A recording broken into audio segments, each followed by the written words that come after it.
Oregon 42, USC 27. Quick Trip fueled us all the way out to Eugene, and we had a good time out there. I'll talk to you about the trip at the tail end of this. However, I would call this a three-chally game. I assume most of you watched it. It was the biggest game of the day yesterday.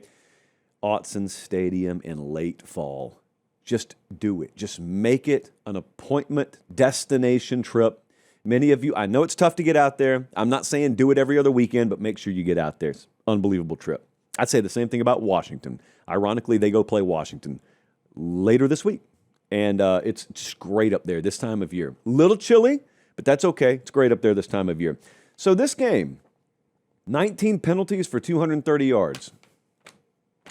And I'm not even claiming that it was overly officiated. However, the modus operandi for the Big Ten this year has been throwing flags as an absolute last resort. Now, the SEC, they throw them left and right, man. They do them like when you're practicing to learn how to juggle, and they have you throw little scarves in the air. That's how SEC officials have been all year. It is glaring when you look at Big Ten officiating profiles versus SEC officiating profiles. This was officiated like an SEC game. So, don't be fooled. And I come to you formerly as Pac-12 Pate telling you do not be fooled by the Pac-12 score here. Because the winning team won the way you always win in the Big Ten. And that is outrushing your opponent 179-52. Stats and info came in earlier today. That breaks down to 4.4 yards per carry to 1.9 yards per carry. So there's that. Better defensive team won. There's that. But I got to tell you, don't overlook special teams in this game.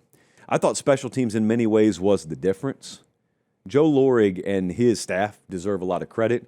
Now, am I giving him a little favoritism because I stormed the building Friday and had him let me sit in on special teams meetings? Of course I am. But I just got to tell you, I know this is an often overlooked part of games. If you believe that it's a third of the game, which everyone says, you got to win all three phases, offense, defense, special teams. Then they proceed to never talk about special teams. If you believe that special teams is a third of the game, then there is no game that bears that out better than this one. And I've just got to tell you, without sacrificing, anything, and without betraying confidence, I don't think they were surprised with the way special teams played out in this game yesterday. Because sitting in that team meeting Friday was almost like reading a movie script that you then watched out or play out the next day. Very intentional, very, very detail-oriented, and they knew they had a matchup advantage here, candidly, and I think they took advantage of it, and that ends up being the difference in the game because it's 14-14 when Malik Benson returns the punt for a touchdown. Then they add another one. I think it's 28-14 at the half, and at that point, USC is just playing catch-up the rest of the time, and they were competitive. It's not some blowout game. They're competitive. At the very least, they have the horses on the outside to draw PIs if they can't just complete the passes. But that's the point. It wasn't going to be a blowout game. I mean, Oregon's beat to death, so they don't even have some of their best players. You got to find a way to win. Special teams was, I wouldn't call it the hidden advantage because it was right out there in your face. But I think those guys deserve a ton of credit because they gave themselves a big edge there. So we said Tuesday when we previewed the game, it's a big culture game. And, that's pretty easy to understand the implication behind. There's one place that used to be the place on the West Coast, and that's USC. That's the way it was when I was a kid. A lot of people who were on the field yesterday aren't even old enough to have remembered that. Some of them were not born the last time USC really ran things on the West Coast. But if you were around, if you were of age, when Pete Carroll and USC were doing their thing in the mid-2000s, it doesn't seem like that long ago, but really it was a long time ago. It's been quite a while. If you don't believe me, go watch some of the games and look at the picture quality. It sneaks up on you a little bit. So it's been a little while. And there's one place that used to be, and then there's another place that is. It's as simple as that. And one place is trying to get back to where the other one currently is. And the dynamic for people who follow recruiting and people who follow talent acquisition has always been, it's so wild that a team tucked away in the Pacific Northwest can attract better talent from the West Coast than the team in the biggest city on the West Coast, in Los Angeles. But that's been the case. And so, yet again, you see two of them on the field. And, it's up to one of them to change your mind. It's up to one of them not only to change the way the other team thinks, it's up to USC to change the way the country thinks. And they didn't do it yesterday. Now, you could argue they're getting closer. I think Lincoln Riley's argued that. I'm going to talk about Lincoln in a second because he's taking a lot of heat today. And you know what? I'll save that. I'll talk about it in a second. But part of the whole culture piece of this is it reminded me a lot of Notre Dame last year on the offensive line. Notre Dame on the offensive line last year felt like they lost 37 starters, and they just kept trotting an offensive line out there that kept delivering the same result no matter who the names were on the back of the jerseys, which numbers were on the back of the jerseys. And I just remember thinking to myself, especially second half of the season, wow, it just kind of feels like a Notre Dame offensive line is a Notre Dame offensive line, independent of which individuals are out there. And that's kind of the way Oregon played yesterday. Oregon's without Evan Stewart, have been for a while. They were without DeCorian Moore. They lose Gary Bryant. They got a couple of offensive linemen out, and yet there's 42 on the board at the end of the day. And you look at it and you just kind of say, this is the ultimate testament to culture, by the way. You look at it and you say, I guess it really is next man up, because you wouldn't have been able to tell the difference.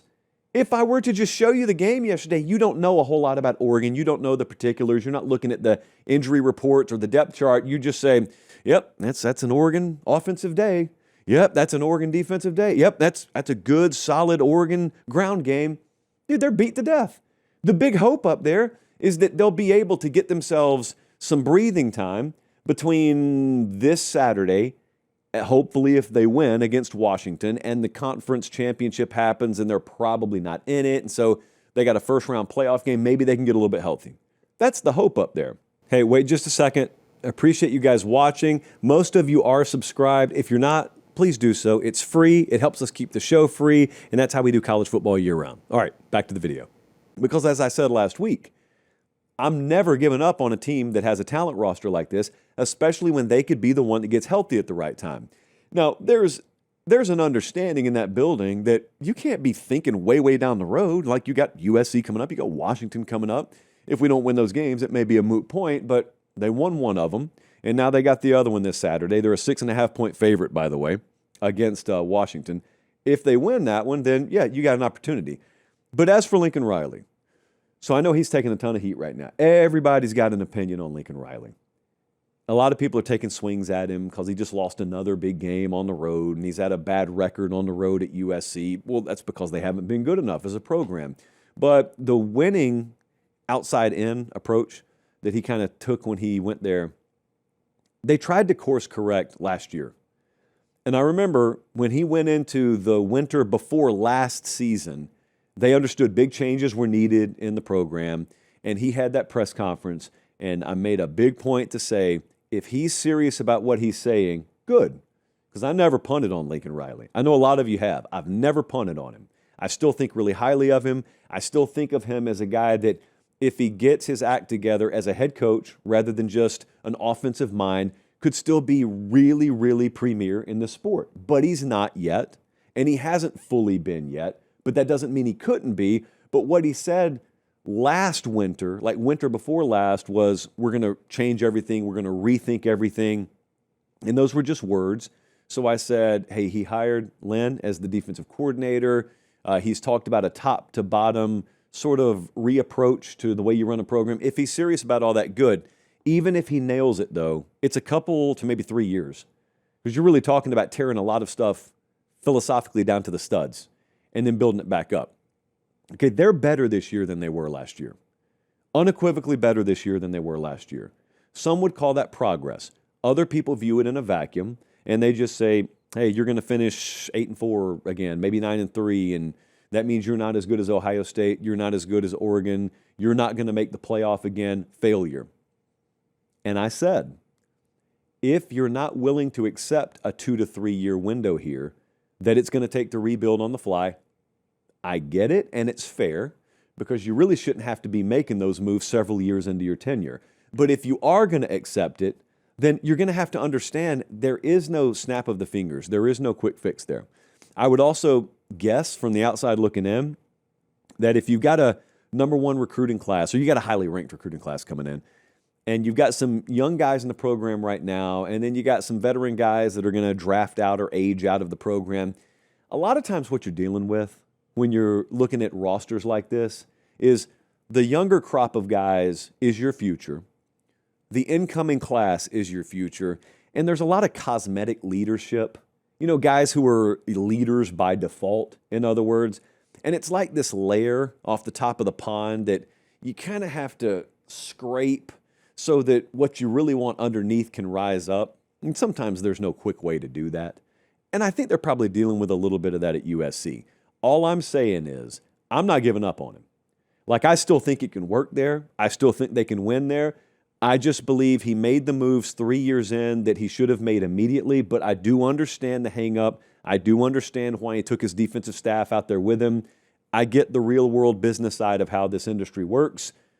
So I'm not a USC fan. I'm not a USC donor, so it's easy for me to sit here and say, hey, I'm willing to give you some time. If you are a USC fan / donor and you're not willing to give him time, I do understand that. You got every right to feel that way. As for the trip itself, like I said, Oregon's amazing always. Oregon's especially amazing this time of year. If you're a fall foliage type, highly advise it. I don't even care if you don't like football. Just go out there. I always get to Autzen Stadium early and march myself up to the roof because this is the view. If you're listening on podcast, I don't know what to tell you. Just imagine a screensaver, but it's real life. That's what it looks like there this time of year. That is a tight end, allegedly, Kenyon Sadiq. Don't know many of them who are built like that or who move like that, but that's allegedly a tight end.